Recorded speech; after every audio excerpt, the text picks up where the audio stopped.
Assalamualaikum dan salam hormat. Bersama saya Abang Muasli Abang Abdul Samad dalam Berita Pagi Sarawak edisi Isnin 19 April.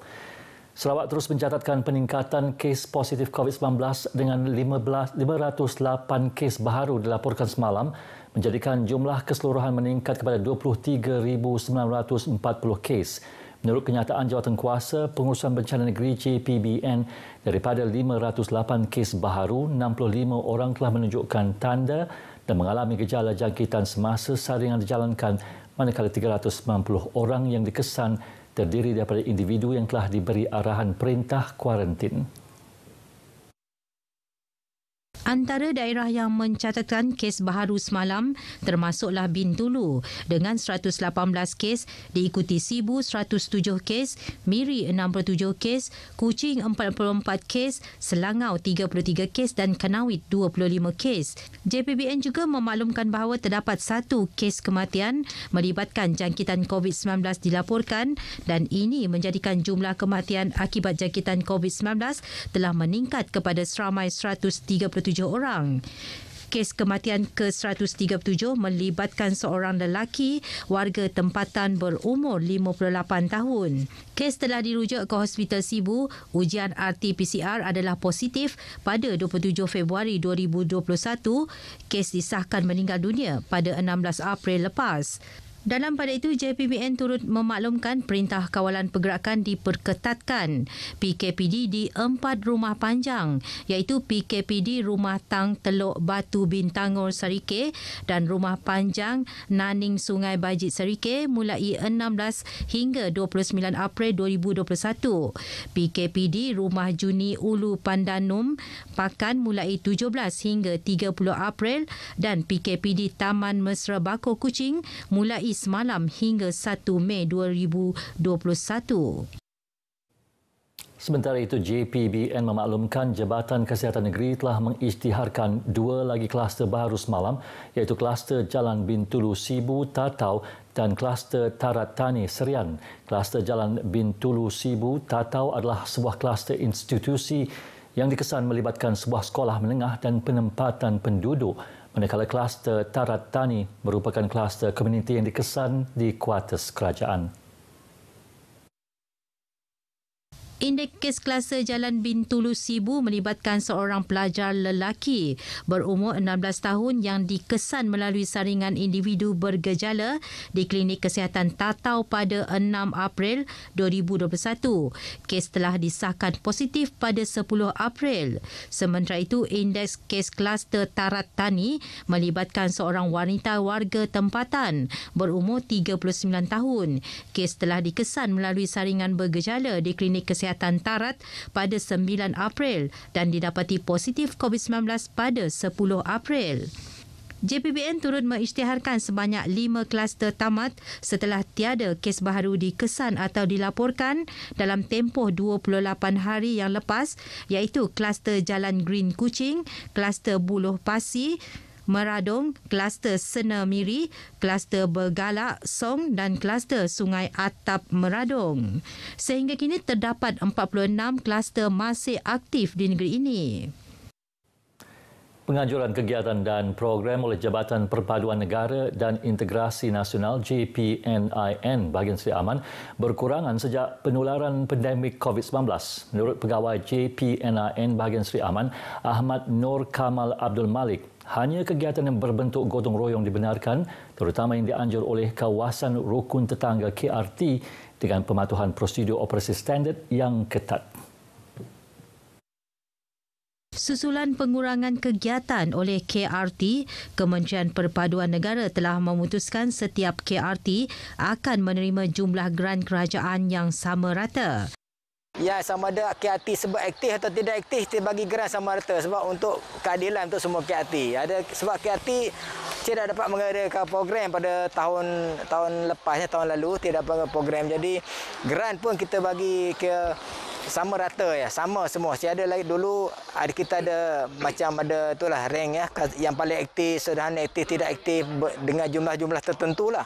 Beliau berkata demikian kepada pemberita RTM semasa mengagihkan bungkusan bubur pedas dan bubur kacang hijau kepada orang ramai di Kampung Hilir Sri Aman. Menurut Nur Kamal, setiap KRT tahun ini akan diberi grant sebanyak RM6,000. Keseluruhannya terdapat 56 KRT di bahagian Sri Aman ketika ini. Sementara itu, pengerusi KRT Kampung Baru Hilir, Awang Maghrib Awang Ani memaklumkan sebanyak 300 bungkus bubur pedas dan bubur kacang hijau telah diagih dalam program tersebut. Ia merupakan inisiatif ahli-ahlinya untuk mengimarahkan bulan Ramadan dan pada masa yang sama untuk mengukuhkan silaturahim sesama penduduk kampung. InsyaAllah pada malam 6 atau 7 nanti akan diadakan program yang ringkas di surau. Kemungkinan ada pertandingan memukul beduk. Pertandingan memukul beduk dan juga program-program yang simple-simple yang mengikuti SOP kerajaan. Itu yang kita nak tekankan pada ini. Program tersebut dianjurkan secara sederhana dengan pematuhan SOP yang ditetapkan. Susulan pembatalan Bazar Ramadan tahun ini, sebahagian peniaga mengambil peluang berniaga dan menjual juadah berbuka puasa di kampung-kampung dan di premis makanan masing-masing. Tinjauan RTM di Kampung Hilir dan Kampung Hulu Sri Aman mendapati peniaga mematuhi prosedur operasi standard SOP yang telah ditetapkan. Ini termasuk memastikan pengunjung mematuhi SOP yang ditetapkan selain melaksanakan langkah-langkah pencegahan COVID-19. Kami memang ikut SOP lah, seperti membuat garisan ini supaya ada pelanggan yang masuk ke dalam. Selain daripada kami menyediakan MySejahtera, QR Code MySejahtera, buku daftar untuk mana-mana yang tidak mempunyai aplikasi MySejahtera. Lepasnya kami juga menyediakan penembak suhu itu supaya cek suhu untuk semua pelanggan yang hadir lah. Semua pihak berkuasa tempatan di negeri ini telah mengambil keputusan untuk membatalkan Bazar Ramadan tahun ini bagi mengelak penularan COVID-19. Jabatan dan agensi berkaitan diharap dapat memberi penerangan mengenai bantuan yang boleh dipohon oleh peniaga-peniaga kecil agar mereka dapat kekal dalam bidang perniagaan yang diceburi terutama ketika pandemik COVID-19. Ini kerana terdapat peniaga kecil terutama mereka yang bermula dari rumah lambat menerima maklumat berbanding usahawan yang sudah lama berkecimpung dalam bidang tersebut.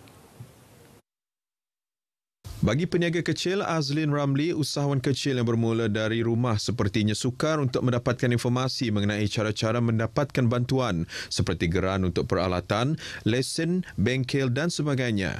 Ketika ini, beliau menyediakan bahan produk makan dari rumah sebelum dipasarkan di pasar malam. Jadi minta bantuan kerajaan untuk menerangkan macam ni kalau kami orang yang baru nak merangkak, nak dalam berbisnes. Macam ni nak dapatkan bantuan. Ditemui di rumahnya di Kampung Tanjung Batu, Miri, Azlin berharap peniaga baru sepertinya diberi bimbingan dari segi pengurusan keuangan, cara mendapatkan geran untuk peralatan dan geran bimbingan untuk mendapatkan produk tanpa perlu menunggu 1 atau 2 tahun berniaga. Kerjasama strategik antara RTM Miri dengan badan bukan kerajaan dalam mendekati masyarakat terus diperkasa. Pengarah penyiaran Sarawak Abdul Hadi Muhammad Yusof berkata, menerusi kerjasama baik itu, pelbagai program kemasyarakatan dapat dilaksanakan. Jelasnya program yang dilaksanakan itu bukan sahaja dapat meringankan beban golongan memerlukan, malah mampu memasyarakatkan peranan RTM dengan komuniti setempat. Beliau menyatakan demikian dalam Majlis Jelajah Ramadan RTM di Auditorium RTM Miri. Abdul Hadi berkata, meskipun berdepan dengan pandemik COVID-19, inisiatif terus diambil untuk menyampaikan bantuan menerusi program tanggungjawab sosial kepada penduduk yang terpilih. Menerusi kerjasama strategik tersebut berlangsungnya Majlis Penyerahan Sumbangan Barangan Keperluan Dapur bernilai RM300 daripada syarikat pemotoran KM Mobil Senderan Berhad kepada sebuah keluarga terpilih di Kampung Tarahat Bekenu. Jelajah Ramadan RTM turut menyaksikan program pengagihan 100 bungkus bubur pedas dan kurma kepada penduduk di sekitar Pasar Lutong dan penduduk Kampung Lereng Bukit. Sarawak mencipta sejarah apabila pasukan pengawal pantai atau dikenali Sarawak Coast Guard dilancarkan pada 7 April lepas. Penubuhan Sarawak Coast Guard satu lagi bukti kerajaan negeri mengutamakan kesejahteraan dan keselamatan rakyat dalam menjaga perairan negeri ini selain mempertingkatkan aktiviti-aktiviti pengawalan pantai yang bertujuan melindungi sumber asli maritim. Wartawan Debbie Amanda Padan ada laporannya.